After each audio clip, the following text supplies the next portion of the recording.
50,000 रुपए यार, 50,000 रुपीज। वो अपना मुंह पीट रहा है कि मैं अपने बच्चों को ईद पे कपड़े कहां से दिलाऊंगा, मैं तो ना अफ्तारी करा पा रहा हूं ना सहरी करा पा रहा हूं, मेरे बच्चे भूखे सो रहे हैं। आप सोचो यार क्या कयामत हो गई है।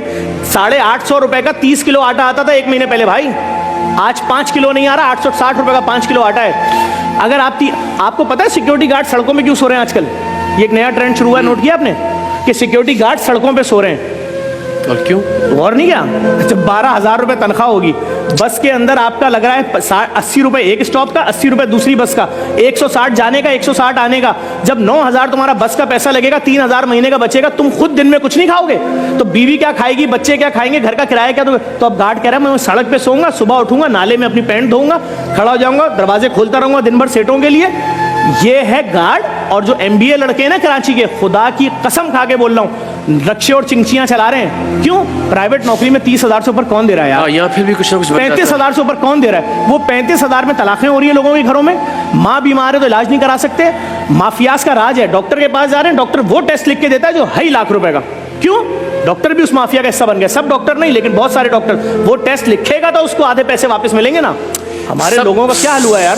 सब बुरे लोग आपस में कनेक्टेड हैं, नेटवर्क बने हुए हैं। हुकूमत को सोचना पड़ेगा। अगर इन्होंने लोगों के लिए कोई ग्रांट नहीं दी, रमजान ग्रांट नहीं, लीफ पूरे साल, देखिए सड़कें हमारे पास नहीं है, पानी हमारे, हम गटर का पानी पीते हैं भाई, गटर का। और अगर जिंदा रहना है तो जो पानी खरीदोगे उसका 9,000 रुपए बिल बनता है, और वो भी हमें पता है वो कोई फिल्टर नहीं होता, वो खाली हमें दिल को मुतमईन करने के लिए 2 नंबर पानी भर के दे रहा है। तो भाई लोगों को कोई सोच ही नहीं रहा है यार। आप सोचो 40,000 रुपए के अंदर 20,000 रुपए घर का बिल चला गया, रेंट, 15,000 के इलेक्ट्रिक ले गई तुमसे, 5,000 में जिंदा कैसे रहेंगे?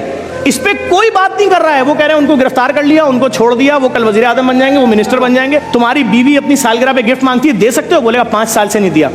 अपनी माँ को दवाई दे सकते हो? करेगा हाँ मेरी माँ की शुगर की दवाई 1,300 रुपए की आती थी 2 साल पहले, आज वो दवाई 7,000 की है। मैंने कहा अम्मी मर जाओ, खुदा से जाके शिकायत करना कि मैंने वो बच्चा जिसको पेट में पाला था ना, 9 महीने पेट में रखा, चलना सिखाया, पढ़ना सिखाया, और जब वो माँ मर रही है यार, 40,000 की खबर, 15,000 की मैयत। बस अभी कल पोस्ट चल रही थी एक प्राइवेट अस्पताल की कि एक शख्स की माँ की मैयत नहीं दे रहे, कह रहे 7 लाख दोगे तो मैयत मिलेगी। लोगों के पास दफनाने के पैसे नहीं है, बात ही खत्म हो गई।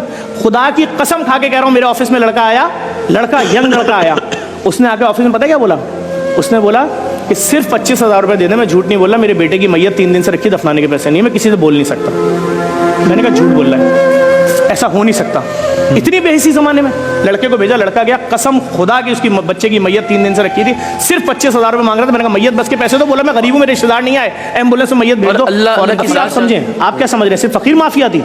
ये ठेले वाले जो है ना, ठेले वाले, ये एक आदमी का ठेला होता है, वो 7,500 का ठेला खरीदता है, 2,200 रुपए का तराजू और उसके वेट लेता है, और उसके बाद सब्जी उठाता है 10 लाख रुपए की, वो सारे ठेलों पे अपने रख देता है, और उसके बाद सबको बोलता है 1500 दिहाड़ी पे ठेले ले जाओ। तो लोग आते हैं 1500 दिहाड़ी। अब आप उस ठेले वाले के पाँव में गिर जाओ, मेरे बच्चे आज फ्रूट खाना चाह रहे हैं, मेरे बेटे का पहला रोजा है, खुदा के वास्ते फल सस्ता दे दे, मैं 600 का नहीं लूंगा, रेट लिस्ट पे लिखा है 150, 160 का दे दे। वो नहीं देगा, क्यों? उसको दिहाड़ी मिलनी है 1500 रुपए। भाई पीछे माफियाज हैं,